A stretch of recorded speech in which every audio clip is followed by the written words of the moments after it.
Today we have with us a very special guest, Mr. Sachin Tambe Patil, ex-trustee of the Sai Samsthan Trust, a very staunch Baba devotee, a localite from Shirdi, and he is also the Vice President of BJP's Yuva Morcha of Maharashtra.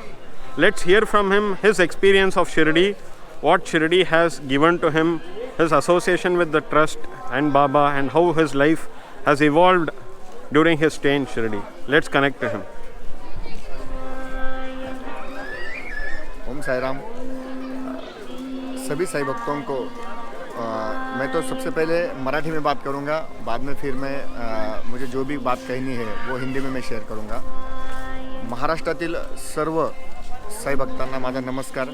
या चॅनलच्या माध्यमातून मी आज आपल्यापर्यंत साईबाबाची आपण जी नेहमी महती गातो त्या महतीचाच मी पुन्हा एकदा पुनरुच्चार करणार आहे।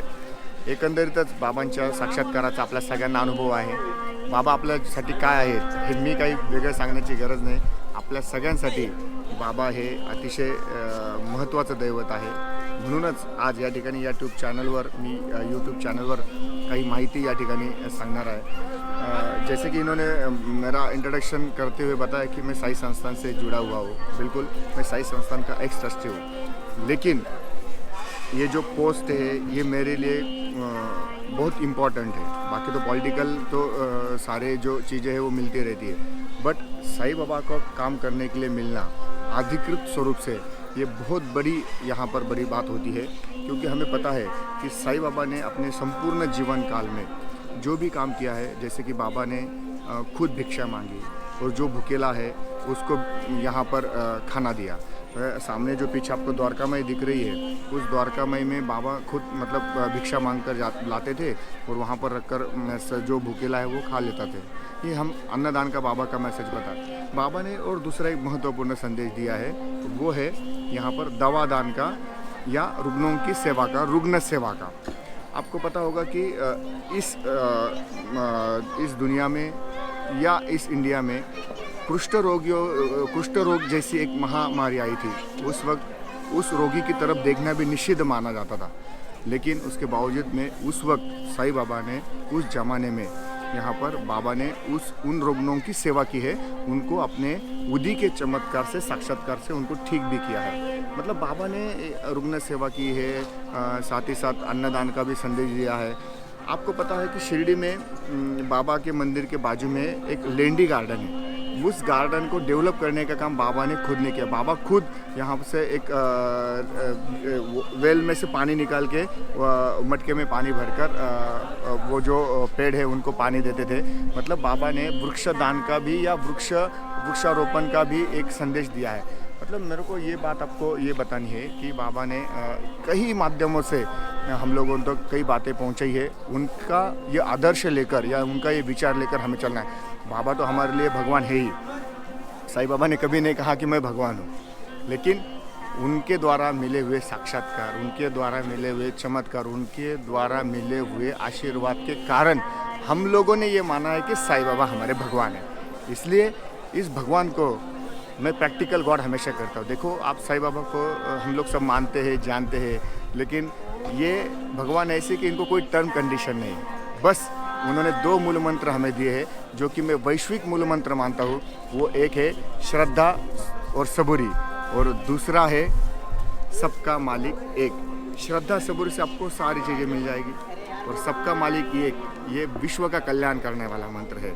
इसलिए मैं हमेशा बताता हूँ, अगर इस दुनिया का कल्याण करना है तो हमारे साईं बाबा जी के जो मंत्र दिए हुए श्रद्धा सबूरी और सबका मालिक एक, इसी मंत्र से इस विश्व का कल्याण होने वाला है। दूसरी बात इन्होंने कही है, वैसे तो कई बातें बताने के लिए है, लेकिन मैं थोड़ा सा शॉर्ट में बताऊंगा। उन्होंने दूसरी बात कही कि मुझे खुद को क्या साक्षात्कार मिला। देखिए, मैं शिरडी जैसे पवित्र नगरी में मेरा जन्म हुआ, यही मेरे लिए बहुत बड़ी बात है। और बाबा के इस नगरी में सबसे कम उम्र का ट्रस्टी बनने का जो सम्मान है, वो मुझे बाबा ने अधिकृत स्वरूप से दिया है। वो सिर्फ बाबा के कारण मिला है। उनकी यहाँ पर साक्षात्कार का ही एक परिणाम मेरे लिए है, और वही साक्षात्कार मुझे हुआ है। इसलिए बाबा हमारे लिए सब कुछ है। रोज़ हमें जो शक्ति मिलती है और रोज़ हमें जो ऊर्जा मिलती है वो सिर्फ बाबा के दर्शन से मिलती है, बाबा के यहाँ पर विचारों से हम लोग चलते हैं इसलिए मिलती है। इसलिए इस चैनल के माध्यम से मैं आपको सभी को यही आह्वान करूँगा कि प्रैक्टिकल गॉड अगर कोई है, अगर आपको कोई पूछेगा तो मुझे ऐसा लगता है कि मेरे साईं भगवान हैं। इसलिए साईं बाबा ने ये जो मूल मंत्र दिए है, साईं बाबा ने जो भी बातें कही है, आप साईं सच्चिदानंद का पठन कीजिए ताकि आपको बाबा की महती भी समझ में आ जाएगी। और जो लोगों ने प्रैक्टिकल में बाबा के साक्षात्कार यहाँ पर बाबा के मिले हैं, उनको भी आप मिलकर उनके बारे में चर्चा कर सकते हैं। तो बाबा हमारे लिए सब कुछ है। इसलिए इस चैनल के माध्यम से मैं आपको यही बताना चाहूँगा कि आप शिरडी में आ जाइए। अभी तो फ़िलहाल लॉकडाउन है, मतलब मंदिर बंद है, मंदिर जल्दी खुल जाएगा। बाबा के द्वार जब खुलेंगे तो आप शिरडी में आ जाइए और बाबा के दर्शन कीजिए। मैं इस चैनल को बहुत बहुत शुभकामनाएं देता हूँ और आगे चल के हम लोग फिर से मिलते रहेंगे और इस बाबा के महत्व के बारे में बातें करते रहेंगे। ओम साई राम। ओम साई राम। सचिन भाई, आने वाले यंगर जनरेशन के लिए आप क्या बताना चाहते हो? मैं आने वाले जो युवा है उनके लिए यही मैसेज दूंगा कि देखिए, हमें इस साईं बाबा के भूमि में या साईं बाबा से जुड़ने का बहुत बड़ा अवसर मिला है। तो बाबा ने जो सेवा कार्य की है उसका संदेश ज़्यादा लोगों तक पहुंचाने के लिए, पूरे विश्व में पहुंचाने के लिए हम लोगों ने सबने प्रयास करने और हम खुद ने ये विचारों का सबसे पहले पालन करना चाहिए, उन विचारों पे चलना चाहिए और साथ ही साथ उनकी ऊर्जा लेकर इस विश्व का कैसे कल्याण हो, इसके लिए साईं बाबा के विचार लेकर, साईं बाबा का आदर्श लेकर उनके साक्षात्कार के माध्यम से लोगों तक पहुंचाना है। और हमें इस विश्व का कल्याण करने के लिए सभी को साईं बाबा का श्रद्धा सबूरी और सबका मालिक एक, ये संदेश लेकर, ये प्रेरणा लेकर हमें काम करना है। ओम साई राम। ओम साई राम। सचिन भाई, thank you so much. We will meet again. Om Sai Ram. This is Sachin speaking on behalf of the entire population of Shirdi. The entire nation is waiting for this corona to get over and the temple opens up again for public. Everyone has darshan. Let Shirdi get back to its full glory. Let everywhere peace prevail. Let Baba bless everyone. Om Sai Ram. See you in the next episode. Until then, thank you so much. Om Sai Ram.